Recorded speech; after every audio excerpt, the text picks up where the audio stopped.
What evening, friends? Let us be still for a moment. We have not gathered to hear a person, but to feel the presence that is here now, speaking within each of us. What if the life that healed through Goldsmith is the same life already alive in you, quiet, effortless, and waiting only for your recognition? Tonight, in why Goldsmith could heal and how you can too, we are not chasing techniques or personalities. We are yielding to the one presence, the one power, the one life that needs no help to be itself. Joel did not make healings. He stepped aside. He refused the picture of lack, fear, or disease and rested in the invisible that is closer than breath. When the sense of I dissolved into I am, wholeness revealed itself. And that is our path, too. A turning from appearances to presence, from effort to awareness, from words to silence. If this resonates, pause with me, breathe, be still, and let the inner witness say, "Here I am." If this message serves you, please like the video. Comment a symbolic number. Try 1 for 1 presence or 111 as a sign of alignment. And subscribe so we can walk this practice together. Like the video. Comment symbolic number and subscribe. Shall we take the next step and uncover the simple, prayerless practice Joel used before every healing? The one shift you can make in the next breath? We begin where Joel always began, in silence. Not the silence of strain or forced quiet, but the living hush in which the inner ear awakens. Before a word is spoken, before a thought is chosen, there is a willingness to be still and to let God be God. In that pause, the sense of a personal healer relaxes. We are not here to push energy or to convince the universe. We are here to consent. Consent to presence. Consent to the fact that life, already whole, is the only actor on the stage. This is the threshold of every real healing. Joel would sit eyes open or closed and wait. Not waiting for phenomena, not for a sign or a sensation, but for that subtle shift from thinking to listening. The attention turns like a flower to the sun, from the object to the source. If a thought appears, it is allowed to pass. If a fear arises, it is not battled, only recognized as a passing shadow. The breath is natural. The posture is simple. And within that ordinariness, something timeless announces itself. I am. That announcement is not a sentence. It is a presence felt as peace. Understand? Silence is not a technique to get a result. It is the recognition that God already is. In the absence of mental argument, the hypnotism of appearances loosens. We do not outline outcomes. We do not declare away sickness, poverty, or discord. We do not turn silence into a tool. We enter the secret place of the Most High and abide, letting the still small voice have the floor. Sometimes there is a gentle softening, sometimes a wave of gratitude, sometimes nothing noticeable at all. Yet the atmosphere clarifies, and with it the conviction that nothing can add to or subtract from the fullness of being. In this atmosphere, prayer is not petition but communion. There is no pleading, no bargaining, no repetition. The mind ceases to be a projector and becomes a transparency through which grace sees itself. The absence of personal pressure is the presence of divine activity. When we are quiet enough to perceive that there is only one, the fear of two powers dissolves. Then, without effort, the body, the relationship, the bank account align with the inner fact because we are no longer fighting effects. The light is on, and shadows have no law to sustain them. Make this your first motion in every circumstance. Pause, turn within, listen. Before you answer the phone, enter the hush. Before you read a report, enter the hush. Before you lay a hand on a patient or send a message across the world, enter the hush. If 2 minutes is what you have, 2 minutes is holy when offered without strain. Bring the picture only long enough to release it to the presence, then drop it. Stand porter at the door of thought. If agitation knocks, do not entertain it. Return again and again to the effortless awareness that says, "Here I am." If distraction appears, smile and let it go. If emptiness feels dull, stay. The silence is alive. With practice, the interval widens, and you discover you never left the presence. You merely stopped arguing with it. And in recognition, healing reveals itself naturally, unobtrusively. From that witnessing hush, a simple fact dawns with quiet authority: if appearances lose borrowed power, it is because there is only power, indivisible, omnipresent, without rival, one presence, one power. Not a mighty good struggling against a mighty evil, not spirit arguing with matter, but the infinite being itself without an outside. When this is more than a phrase, when it becomes felt reality, the panic that keeps problems alive loosens, and harmony discloses itself as what already is rather than what must be produced. Hear the rhythm of Scripture: within you I am that I am. Hear, O Israel, the Lord our God is one Lord. If thine eye be single, thy whole body shall be full of light. The single eye is the recognition of one. The moment we acknowledge two, God and disease, God and lack, God and conflict, we pray to a divided universe. We fashion a deity assigned to fix a second power we've granted to appearances. Joel would not go there. He refused to whose God to change effects. He rested in God as the only cause, the only law, the only life, and watched the mirage dissolve of itself in that light, practical realization. You are not trying to bring presence into a body. The body, like the room, the weather, the ledger, is within presence. You are not trying to place God in a relationship. The relationship unfolds within the one consciousness that is God being. There is no place where God is not. Therefore, there is no place where a second power can take root. When a report arrives, diagnosis, debt dispute, ask quietly, can there be a second presence here, a second mind, a second law? Let the question be a key that unlocks reaction. Do not rush to correct or deny the picture. Sink again into the stillness where one is all, and feel the change from God will to God is. Notice the subtle temptation to treat truth as a weapon. I'll affirm harder, I'll visualize brighter. To struggle is to create a second actor. Let go. The ocean does not argue with a wave. It includes it without surrendering its nature, so the awareness of one includes the passing picture and refuses to confer independent status upon it. In that refusal, fear has nothing to cling to. Without fear, suggestion thins. Without a believer, the belief has no platform. Let your language be simple and clean: one presence, one power, one activity. Not to force an outcome, but to align attention with what is. If anger rises, one presence. If pain shouts, one presence. If headlines blare, one presence. Stay until the heart softens and the sense of two subsides. Often there is a felt peace, not dramatic, but unmistakable, a clear sky behind moving weather. From that sky you find yourself incapable of hating, incapable of fearing. The other you feared or fought is seen as your own self appearing in another form, and the scene shifts without personal engineering. This one is not far off, not occasionally available, not earned. It is the fact beneath all facts, the life back of your breathing, the mind thinking as your awareness.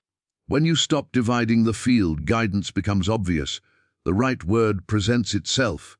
The next step is plain. What looked like resistance reveals itself as protection. What seemed like delay ripens into timing. The same presence that is love is also order, and where one governs, nothing stands outside to oppose practice in small ways and great. Standing in a grocery line, feeling impatience gather, one presence. Hearing a friend's despair, one presence. Sitting with your own uncertainty, one presence. The single eye becomes a habit of heart, a resting default. You discover that the so-called healing is not the triumph of a stronger power over a weaker one, but the unveiling of the only power where a second never existed. Therefore, what we call problems are only appearances, pictures presented to the senses, that seem to possess force because belief supplies it. No power in appearances.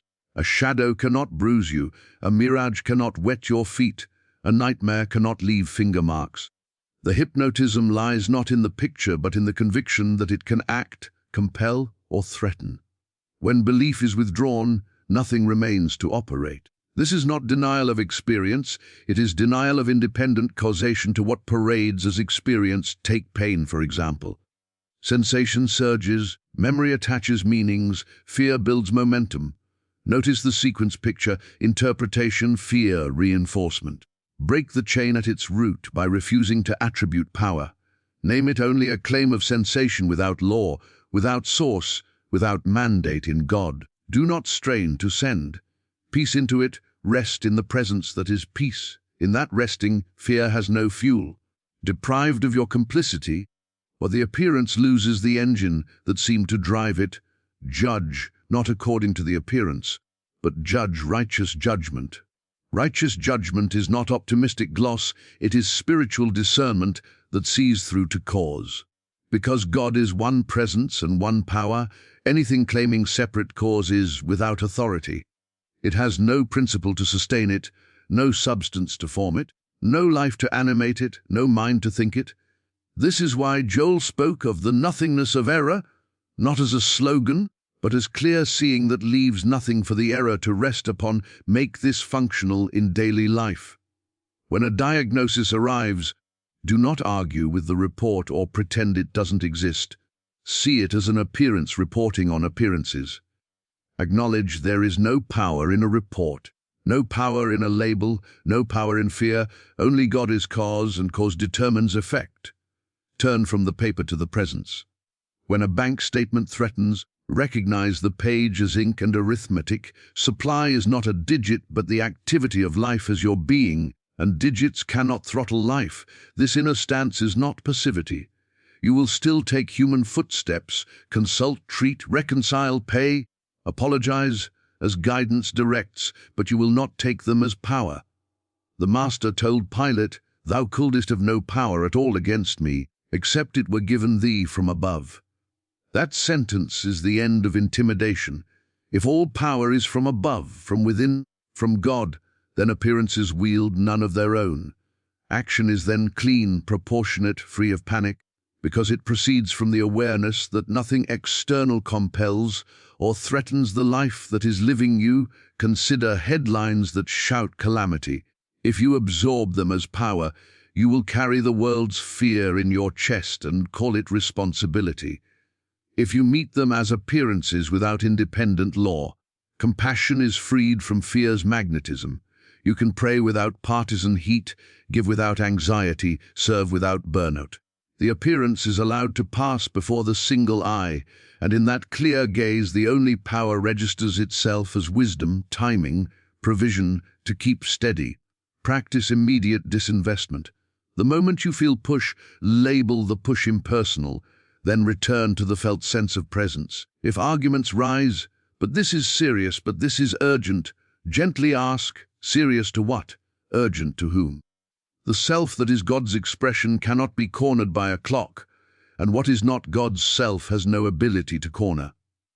Rest a breath longer than habit, and let the atmosphere of fear thin under the weightlessness of truth. In time, you discover that seeing no power in appearances is not a tactic to neutralize them, but a recognition that power never left its source.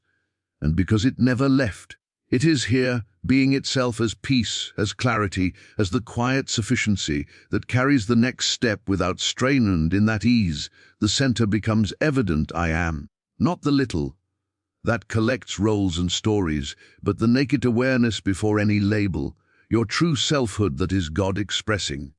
Rest in that. Let the qualifiers fall away, not, "I am tired, I am worried, I am trying," but simply "I am." Feel the difference. The first binds being to conditions, the second uncovers being as the conditionless fact. This is the altar Joel returned to again and again, because in I am there is nothing to fix and no one separate to do the fixing. I and the Father are one. Hear it not as a creed, but as present experience. The very life that is God is the life you are. When you rest as I am, you are not trying to reach God. Reaching presumes distance. You are not trying to persuade God. Persuasion presumes reluctance. You are not trying to generate faith. I am is faith fulfilled as awareness of oneness.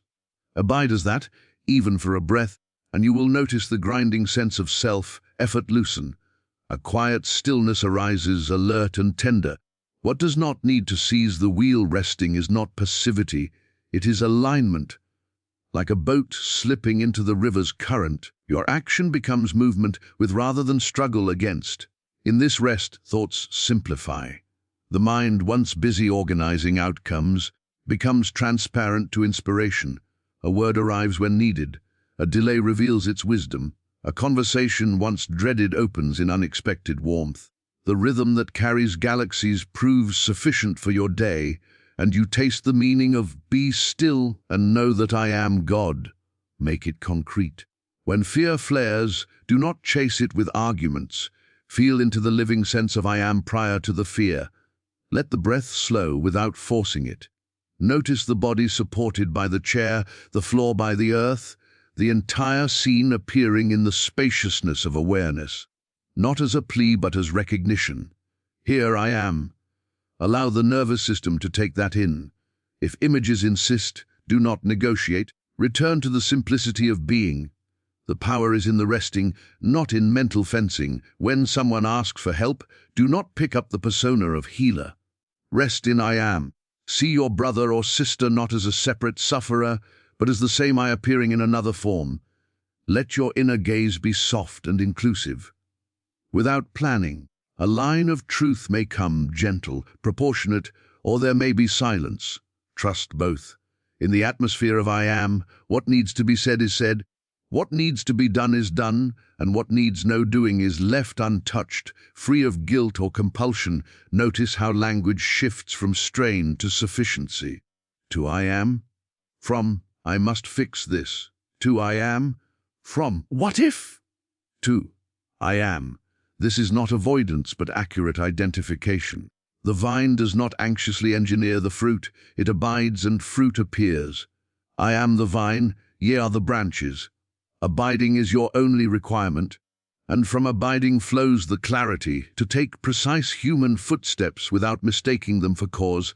Do not turn I am into a mantra to force results. Let it be a doorway to presence. Enter it softly and often, at a red light, before an email in the middle of the night.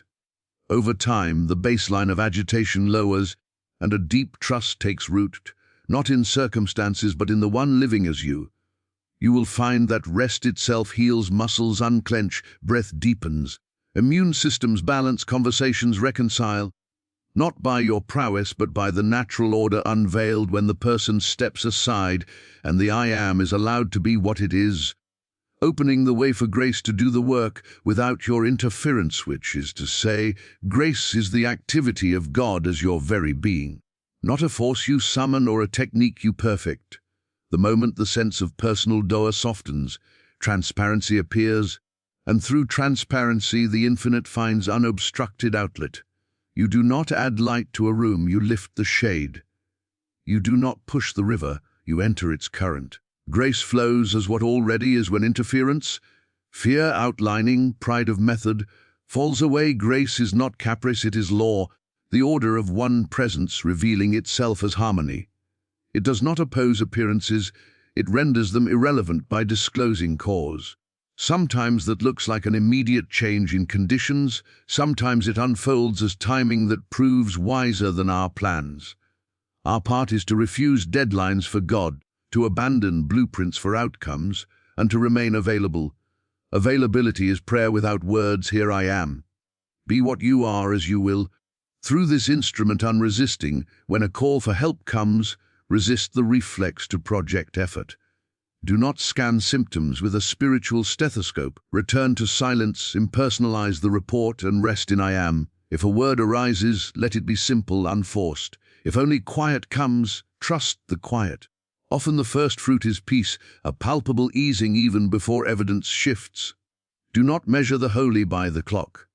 Grace is present perfection recognized, not future improvement achieved, and its sign is the end of inner argument. Let your practice be subtraction, not addition. Subtract hurry, opinion, and self-importance.